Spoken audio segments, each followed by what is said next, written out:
നമസ്തേ തിരുവനന്തപുരത്തിലേക്ക് സ്വാഗതം. ഗോളാന്തര വാർത്തകൾ ചുരുക്കത്തിൽ. അന്താരാഷ്ട്ര ആണവോർജ്ജ സമിതിയുമായി സഹകരണം അവസാനിപ്പിക്കാനുള്ള ഇറാന്റെ നീക്കത്തിന് പാർലമെന്റിന് അനുമതി. ഇതോടെ പരിശോധനകൾ ഇനി ഇറാന്റെ അനുമതി വേണ്ടിവരും. ആക്രമണം ഇറാന്റെ ആണവ പദ്ധതിയെ വർഷങ്ങൾ പുറകോട്ടടിച്ചതായി ഡൊണാൾഡ് ട്രംപിനെ പിന്തുണച്ച് ഇസ്രായേൽ പ്രധാനമന്ത്രി ബെഞ്ചമിൻ നെതന്യാഹു പറഞ്ഞു. പരസ്പരമുള്ള നിർണായക ചർച്ചകൾക്ക് അമേരിക്കയും ഇറാനും ഒരുങ്ങുന്നതായാണ് നേതാക്കളുടെ പ്രതികരണങ്ങളിൽ നിന്നുള്ള സൂചനകൾ. ബുധനാഴ്ച രാവിലെ ലാസ് വെഗാസിലെ ഹാരി റീഡ് അന്താരാഷ്ട്ര വിമാനത്താവളത്തിൽ നിന്ന് നോർത്ത് കരോലിനയിലേക്ക് പോവുകയായിരുന്ന വിമാനം പറന്നുയർന്നപ്പോൾ ഒരു എഞ്ചിനിൽ നിന്ന് തീ ഉയരാൻ തുടങ്ങി. 153 യാത്രക്കാരും 6 ജീവനക്കാരുമുള്ള വിമാനം ഉടൻ തിരിച്ചിറങ്ങി.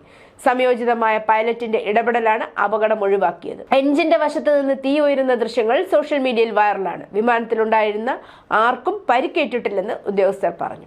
ഇറാന്റെ ആണവ കേന്ദ്രങ്ങളിൽ US ബോംബാക്രമണം നടത്തുന്നതിനിടയിൽ 11 ഇറാനിയൻ പൗരന്മാർ US-ൽ അറസ്റ്റിലായി. US-ലെ 8 സംസ്ഥാനങ്ങളിൽ നിന്നുള്ള 11 ഇറാനിയൻ പൗരന്മാരെ US immigration and customs enforcement ICE arrest ചെയ്തിട്ടതായിട്ടാണ് റിപ്പോർട്ട്. ഇവരിൽ ഒരാൾ ഇറാന്റെ ഇസ്ലാമിക് റവല്യൂഷണറി ഗാർഡ് കോർപ്സിൽ IRGC സ്നൈപ്പറായിരുന്നു. മറ്റുള്ളവർ ഗുരുതരമായ ക്രിമിനൽ കുറ്റങ്ങൾ നേരിടുന്നു. ഇവ ചെറിയ കുറ്റങ്ങളല്ല, മറിച്ച് മയക്കുമരുന്ന് കൈവശം വയ്ക്കൽ, മോഷണം, ആയുധക്കടത്ത് എന്നിവ ഉൾപ്പെടുന്നു.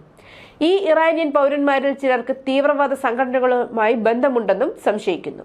US ആക്രമണത്തിൽ ഇറാന്റെ പ്രധാന ആണവ കേന്ദ്രങ്ങളായ ഫോർദോ, നതാൻസ്, ഇസ്ഫാൻ എന്നിവയ്ക്ക് കനത്ത നാശനഷ്ടങ്ങൾ സംഭവിച്ചെന്ന് സ്ഥിരീകരിച്ച് ഇറാൻ. രാജ്യാന്തര മാധ്യമത്തിന് നൽകിയ അഭിമുഖത്തിൽ ഇറാന്റെ വിദേശകാര്യ വക്താവ് ഇസ്മായിൽ ബാഗെയാണ് സ്ഥിരീകരണം നടത്തിയത്.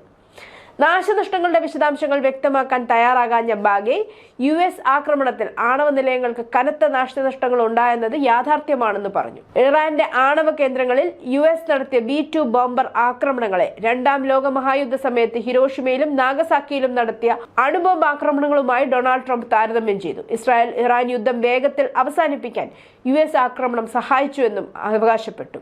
വിദേശകാര്യ റിപ്പോർട്ട് അനുസരിച്ച് ഇന്ത്യയുടെ ആണവ പദ്ധതി പൂർണ്ണമായും തടയുക എന്ന ലക്ഷ്യത്തോടെയുള്ളതാണെന്ന് ദീർഘകാലമായി അവകാശപ്പെടുന്നുണ്ടെങ്കിലും പാകിസ്ഥാൻ ഒരു ആണവായുധ ഭൂഖണ്ഡാന്തര മിസൈൽ ICBM നിർമ്മിക്കാൻ ശ്രമിക്കുകയാണ്. അതായത് അമേരിക്കയിൽ വരെ എത്താൻ കഴിയുന്ന ദീർഘദൂര ഭൂഖണ്ഡാന്തര ബാലിസ്റ്റിക് മിസൈലുകൾ.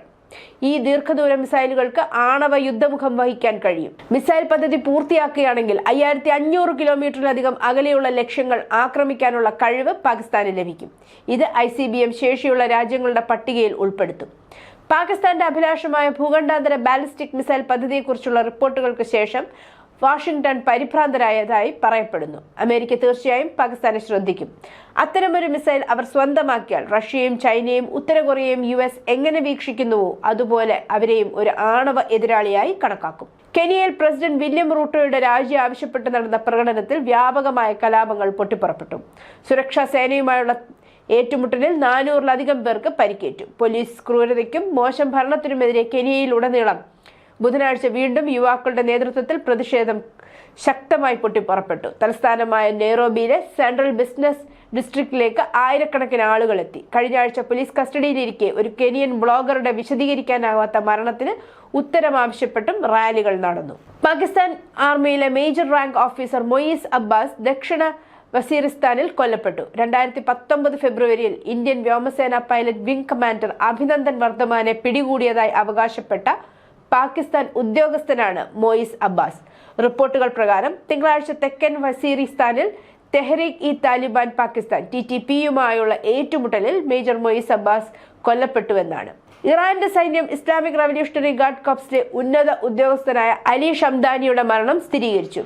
ഖദം അൽ അൻബിയ സെൻട്രൽ ആസ്ഥാനം നയിച്ചിരുന്ന വ്യക്തിയാണ് ഇയാൾ. ക്രിമിനൽ പ്രവൃത്തിക്ക് ഇസ്രായേൽ സൈന്യത്തിൽ നിന്ന് കടുത്ത പ്രതികാരം ചെയ്യുമെന്ന് സൈന്യം പ്രതിജ്ഞയെടുത്തുവെന്ന് IRNA സ്റ്റേറ്റ് വാർത്താ ഏജൻസി റിപ്പോർട്ട് ചെയ്തു.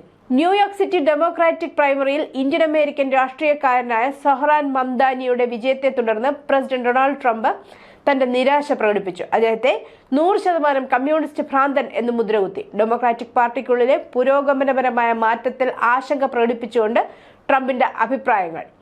മംദാനിയുടെ രൂപഭാവത്തെയും ബുദ്ധിശക്തിയെയും ട്രംപ് വിമർശിച്ചു. ന്യൂസ് ഡെസ്ക്, നമസ്തേ തിരുവനന്തപുരം.